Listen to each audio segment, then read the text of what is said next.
तो ये सब हमने डिस्कस कर लिया कि एग्जाम में क्या क्या है, कितने आते हैं। करंट अफेयर्स का सेक्शन जो है साथ साथ करते रहना, हिंदू पढ़ते रहना, ठीक है। अब जो है हम टॉपिक्स पे आएंगे क्लास का। तो आज की क्लास का टॉपिक होगा what is constitution. Introductory class है आज का, ठीक है। तो इंडियन पॉलिटी का फर्स्ट लेक्चर जो है उसमें हम डिस्कस करेंगे इंडियन पॉलिटी। अब देखो इंडियन पॉलिटी जो है सब कुछ मैंने बता दिया क्या क्या सिलेबस में आता है।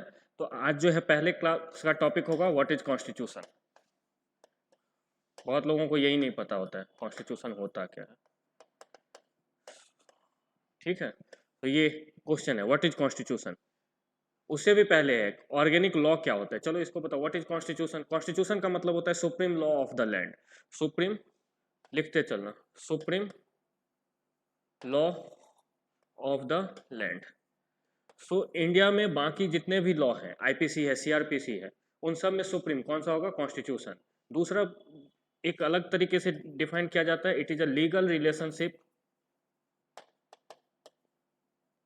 Legal relationship between government and the people. Relationship between, so between the government and the people.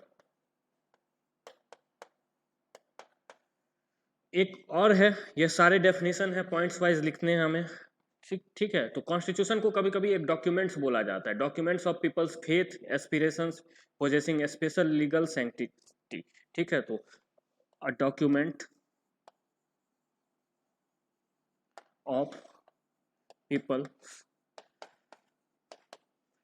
Faith faith aspirations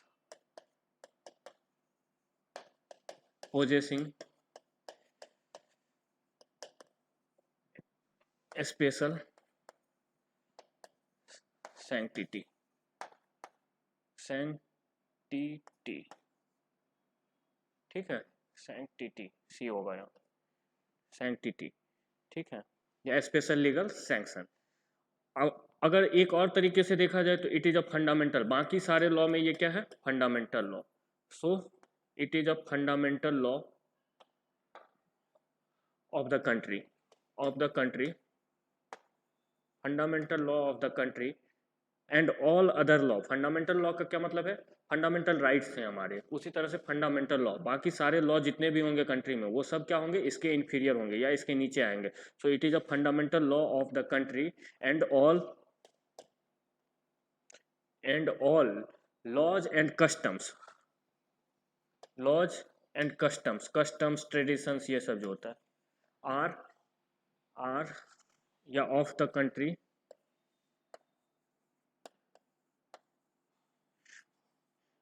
देखो एक और है फंडामेंटल लॉ जो है, इसका ये भी मतलब है कि जितने भी अदर लॉज होंगे और कस्टम्स होंगे हमारे कंट्री में, वो सब क्या होगा, उनको वैलिड होने के लिए कॉन्स्टिट्यूशन को कन्फर्म्स करना होगा। कन्फर्म्स का मतलब होता है कि सिंक्रोनाइज होना चाहिए, कॉन्स्टिट्यूशनल प्रोविजंस के अगेंस्ट नहीं जाना है।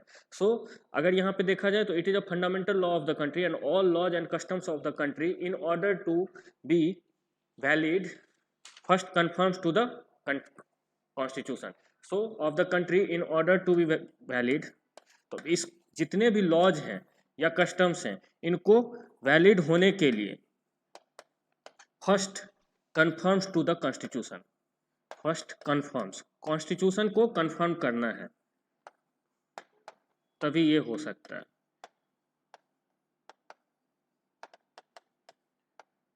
नेक्स्ट नेक्स्ट क्या है, सो अगर बोला जाए so constitution is the supreme law of the land and all other laws are inferior to the constitution. सबसे ऊपर कौन सा आएगा, कॉन्स्टिट्यूशन ऑफ इंडिया।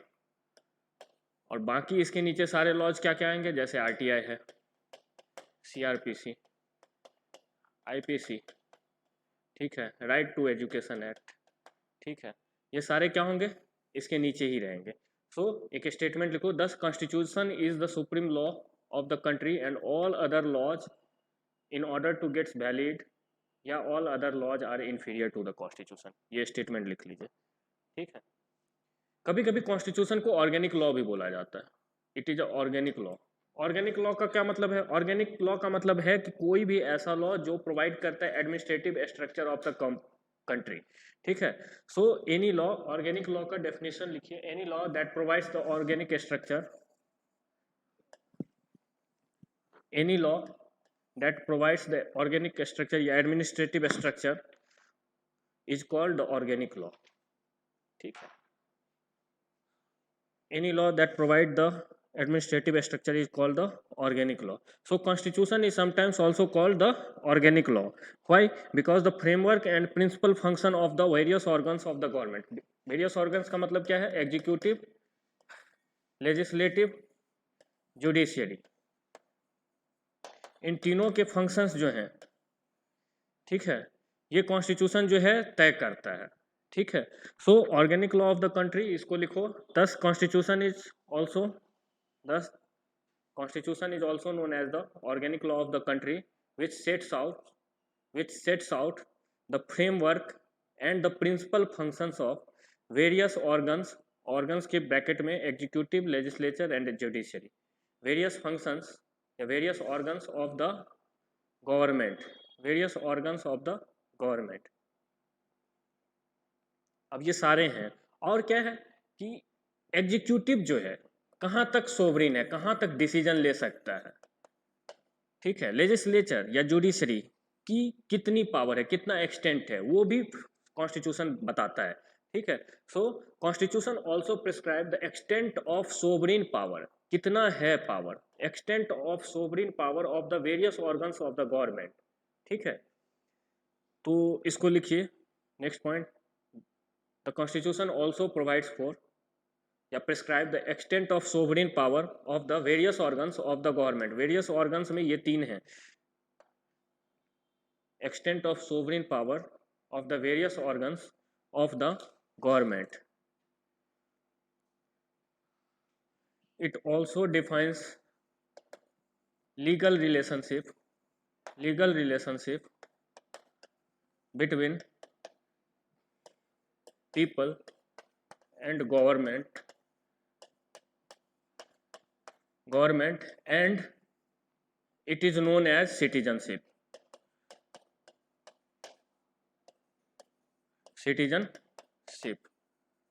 तो इसको सिटीजनशिप बोलते हैं, लीगल रिलेशनशिप बिटवीन जो होता है गवर्नमेंट एंड पीपल के बीच में, ठीक है, करेक्ट। तो सैंक्टिटी का मतलब क्या होता है? सुप्रीम इंपॉर्टेंस, जो लॉ का है, कुछ भी सैंक्टिटी है। अब कभी कभी क्वेश्चंस आते हैं, या फिर 3 cardinal principle on which constitution is based, justice, liberty and equality. 3 cardinal principle जो है कॉन्स्टिट्यूशन, किसी भी कॉन्स्टिट्यूशन का अगर कहीं पे देखा जाए तो बहुत जगह पे आपको मिलेगा justice, liberty and equality. These 3 are known as 3 cardinal principle of constitution, justice, liberty and equality, ठीक है। अब अगर बात की जाए कॉन्स्टिट्यूशन का डिवीजन, तो हम 2 तरह से देखेंगे कॉन्स्टिट्यूशन का डिवीजन। फर्स्ट जो होगा कॉन्स्टिट्यूशन का डिवीजन, हम देखेंगे रिटेन क्या होता है, अनरिटेन क्या होता है। मैं एक टेबल दूंगा लास्ट में। दूसरा जो है फिर से on the basis of enactment constitution, तो एक होता है इनैक्टेड, दूसरा होता है इवॉल्व्ड। इसका भी टेबल इनके डिफरेंस का मैं दूंगा अभी अलग से। सो कॉन्स्टिट्यूशन जो है, अगर फर्स्ट देखते हैं रिटेन और इनैक्टेड, तो रिटेन क्या कॉन्स्टिट्यूशन क्या होता है?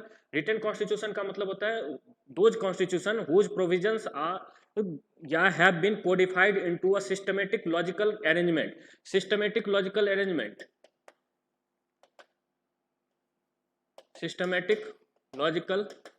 अरेंजमेंट, इसका क्या मतलब है? अगर कोई आपसे पूछते हैं कि what do you mean by written constitution, तो आपको क्या बोलना है?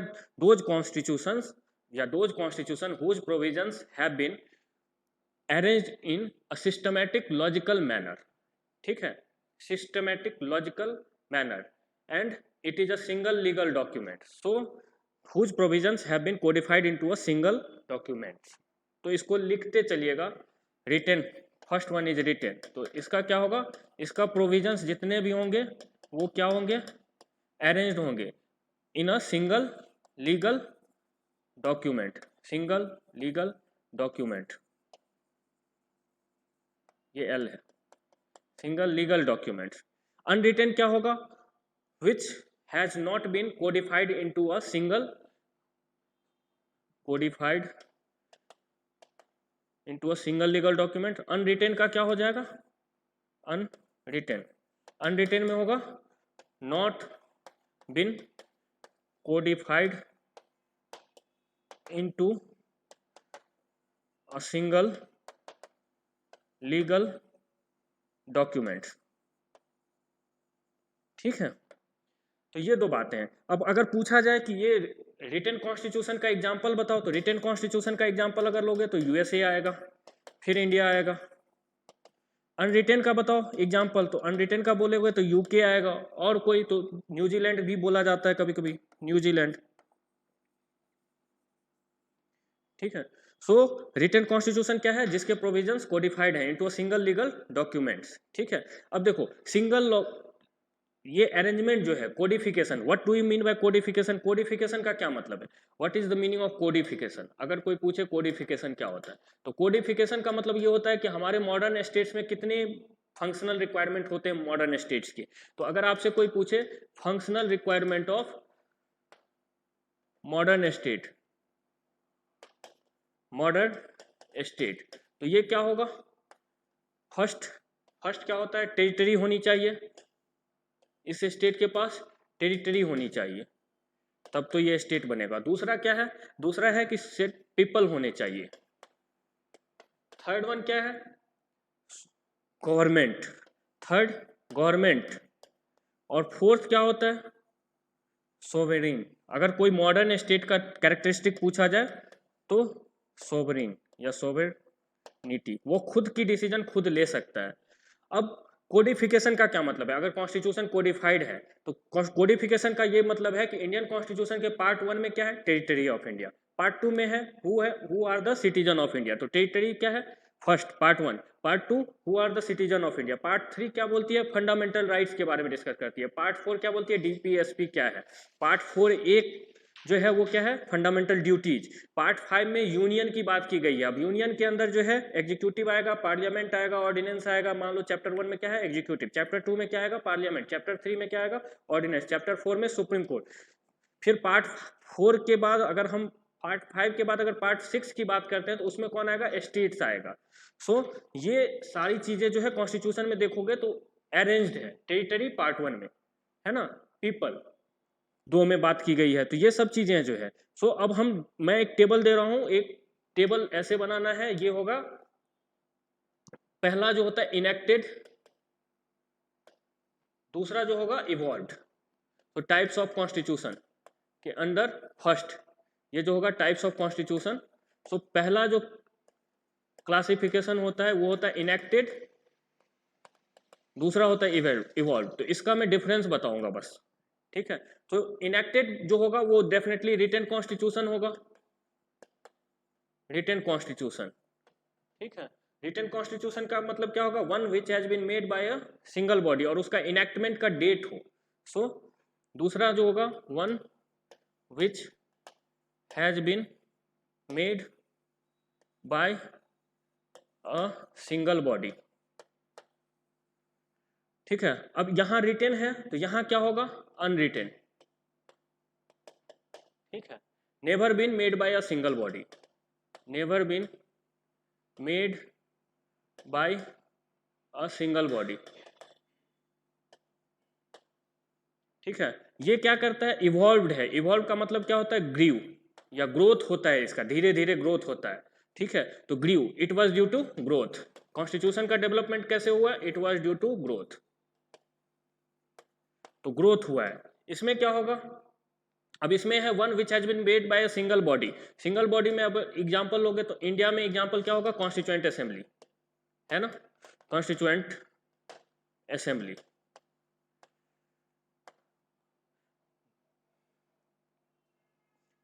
एक और है इनेक्टेड। इनेक्टेड का मतलब क्या है? जैसे प्रियम्बल में किस डेट को इनेक्ट किया गया था कॉन्स्टिट्यूशन, वो तो यहां पे जो है डेफिनिट बिगनिंग, इनेक्टेड वाला जो है डेफिनिट बिगनिंग होगा इसका। इवॉल्व वाला जो है उसकी कोई भी डेफिनिट बिगनिंग नहीं होगी अगर कोई पूछा जाए। सो यहां जो होता है कॉन्स्टिट्यूशन वाज मेड, सो यहाँ पे जो होगा डेफिनिट बिगनिंग।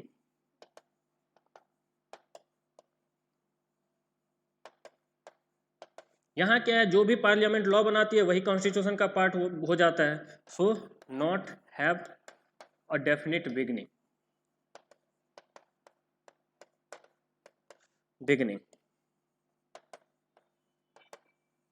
सो अगर कोई पूछता है, अगर क्वेश्चन आता है इनेक्टेड जो कि पूछा जाता है, और इवॉल्व, तो यहाँ इसका जो है कैरेक्टरिस्टिक रिटेन, इसका अनरिटेन। ये जो है एक सिंगल बॉडी के द्वारा बना हुआ है, ये जो है सिंगल बॉडी के द्वारा नहीं बना हुआ है। कभी भी पार्लियामेंट जो है लॉ बनाती जाती है, ये ड्यू टू ग्रोथ होता है ये जो है, और ये एक समय पे बना दिया जाता है, उसके बाद उसमें अमेंडमेंट आती रहती है। इसमें जो है डेफिनिट बिगनिंग है। जैसे इंडिया के केस में क्या होगा definite beginning, 26 November 1949, 26 of November 1949, तो ये है डेट। यहाँ पे कोई भी डेफिनिट बिगनिंग नहीं होती है। तो इनेक्टेड और इवॉल्व। नेक्स्ट जो क्लासिफिकेशन है टाइप्स ऑफ कॉन्स्टिट्यूशन का, तो इसमें है रिटेन, ये टेबल भी टाइप्स ऑफ कॉन्स्टिट्यूशन, तो ये होगा रिटेन, अनरिटेन, ऐसे भी करते हैं। अब इसके दो चार प्रोविजंस डिफरेंस लिखते जाएंगे हम, रिटेन अनरिटेन। तो फर्स्ट रिटेन में क्या होगा, रिटेन में होगा parliament is the creation of constitution. Written constitution के थ्रू पार्लियामेंट को क्रिएट किया गया। So parliament is the creation of constitution, retain.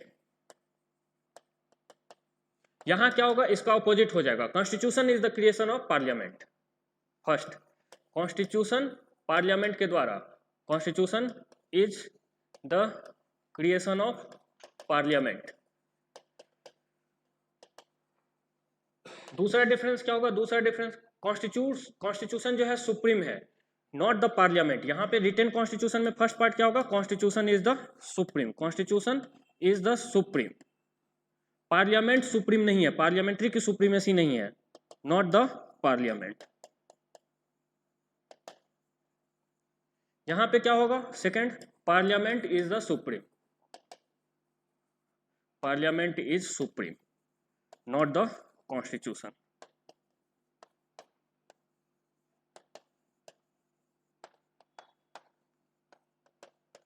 So written और अनरिटेन में क्या होगा, parliament is the creation of constitution, constitution के थ्रू पार्लियामेंट को क्रिएट किया गया। यहाँ जो है कॉन्स्टिट्यूशन को क्रिएट किया गया है पार्लियामेंट के द्वारा, जो भी लॉ बनाया गया है। यहाँ पे कॉन्स्टिट्यूशन सुप्रीम होगा, यहाँ पे पार्लियामेंट सुप्रीम होगा, पार्लियामेंट इज द सुप्रीम। और क्या होगा, यहाँ पे क्लियर डिस्टिंक्शन होता है, डिवीजन होता है, ठीक है, किसके बीच में, कॉन्स्टिट्यूशन के बीच में और अदर लॉज के बीच में। यहाँ पे वो डिस्टिंक्शन नहीं होता है। सो थर्ड इंपॉर्टेंट पॉइंट जो होगा इसमें, थर्ड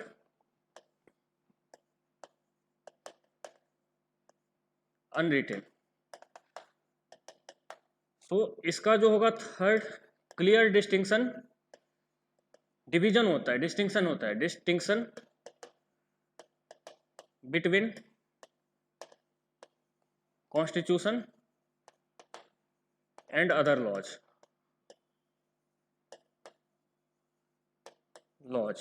इसके अपोजिट इसका लिखोगे 3, नो क्लियर डिस्टिंक्शन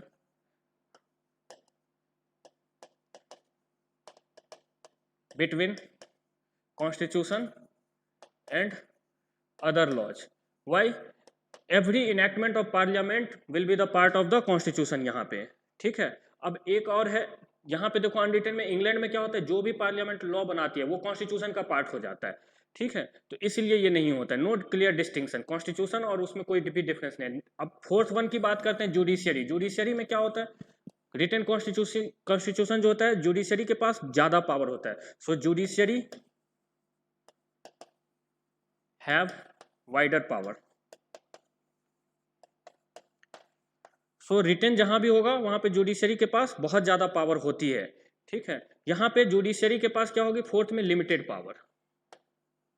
जुडिशरी जो है लेजिस्लेटिव एक्शंस को नल नहीं कर सकती है, वॉइड नहीं क्रिएट कर सकती है, एग्जीक्यूटिव एक्शंस को कर सकती है इस केस में। सो जुडिशरी के पास लिमिटेड पावर होता है।